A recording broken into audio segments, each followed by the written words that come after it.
In this video, I am going to factor this binomial 5 over 121 m square minus 3 over 10 n square.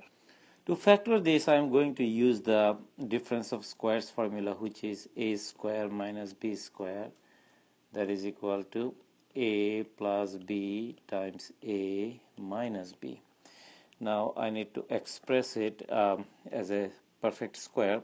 Now let's do it this way. 121, by the way, is a perfect square. 11 square is 121. However, 5 is not.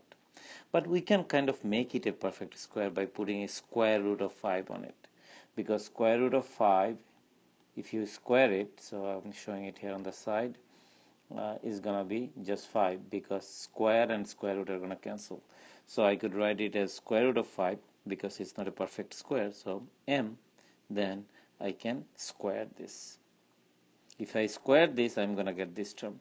Similarly, I can 3 and 10, neither are perfect squares. So it's going to be, you could write it as square root of 3 over 10.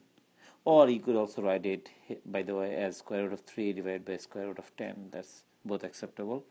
Times n whole square. Remember, this n is not under the square root. Okay.